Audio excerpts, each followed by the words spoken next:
Hello guys, welcome back to Selvi cooking channel. இன்னைக்கு Selvi cooking சேனலில் அக்காரை வடிசல் தான் செய்ய போகிறோம். ரொம்ப டேஸ்ட்டாக இருக்கும். நீங்களும் ட்ரை பண்ணி பாருங்கள். நவராத்திரிக்கு செஞ்சு என்ஜாய் பண்ணுங்கள். வாங்க இப்போ இது எப்படி செய்யுதுன்னு பார்க்கலாம். ஃபஸ்ட்டு பாசிப்பருப்பை வறுத்து எடுத்துக்கலாம். 1/4 கிளாஸ் பாசிப்பருப்பு எடுத்திருக்கேன். நல்லா பொன்னிறமாக வறுத்துக்கோங்க. கோல்டன் கலரில் வறுத்துக்கலாம். பாருங்கள், இந்த மாதிரி கலரில் வறுத்து எடுத்துக்கோங்க. இப்போ இதில் 1 கிளாஸ் பச்சரிசி சேர்த்துக்கிறேன். பச்சரிசிக்கு பதிலாக பாஸ்மதி அரிசியில் கூட செய்யலாம். 1 கிளாஸ் பச்சரிசி சேர்த்துருக்கேன். 1/4 கிளாஸ் பாசிப்பருப்பு சேர்த்துருக்கேன். இப்போ இது ரெண்டுத்தையும் வாஷ் பண்ணிக்கலாம். வாஷ் பண்ணிவிட்டு இதுக்கு தேவையான பால் தண்ணி ஆட் பண்ணி வேக வச்சுக்கலாம். பால் 1/2 லிட்டர் பால் எடுத்திருக்கேன். இப்போ 1/2 கிளாஸ் பால் ஊற்றிக்கிறேன். எந்த டம்ளரில் அரிசி அளந்தனோ அதே டம்ளரில் தான் பாலும் தண்ணியும் அளந்திருக்கேன். 1/2 கிளாஸ் பால், 1/2 கிளாஸ் தண்ணி ஊற்றிக்கிறேன். இதை ஊற்றிட்டு குக்கரில் மூடி போட்டு 2 விசில் வச்சு எடுத்துக்கிறேன்.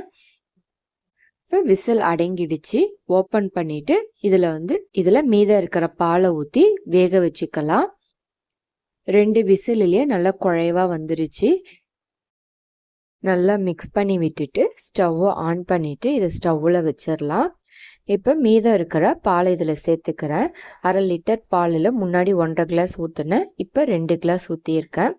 தண்ணி எதுவும் ஆட் பண்ணல. இப்போ பாலிலேயே நல்லா வேகட்டும். அப்போ தான் நல்ல டேஸ்ட் எடுத்து கொடுக்கும். இப்போ நல்லா வேகட்டும். நல்லா கொதி வந்ததுக்கப்புறம் இதில் வெல்லம் சேர்த்துக்கலாம். 250 கிராம், 1 கப் வந்திருக்கு. 250 கிராம் வெல்லம் சேர்த்துக்கிறேன். வெல்லம் சேர்த்துட்டு நல்லா மிக்ஸ் பண்ணி விட்டுக்கிட்டு மூடி போட்டு வேக வச்சுக்கலாம். வெல்லம், பால் இதில் அரிசி நல்லா வேகட்டும். இப்போ கொஞ்சம் தண்ணியாக இருக்குது. இது கொஞ்சம் திக்காகட்டும். அது வரைக்கும் வேக வச்சுக்கலாம். இது நல்லா வெந்து நல்லா திக்காக வந்ததுக்கப்புறம் இதில் ஏலக்காய் தூள் சேர்த்துக்கிறேன். அதுக்கப்புறம் குங்குமப்பூ சேர்த்துக்கிறேன். குங்குமப்பூ இருந்தால் சேர்த்துக்கோங்க. இது ஆப்ஷனல் தான்.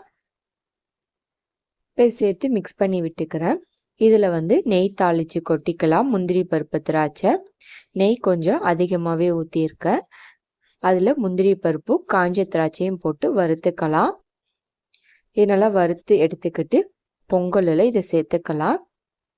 இது மாதிரி நிறையா நெய் விட்டு கிண்டி சாப்பிட்றப்ப ரொம்ப டேஸ்ட்டாக இருக்கும்.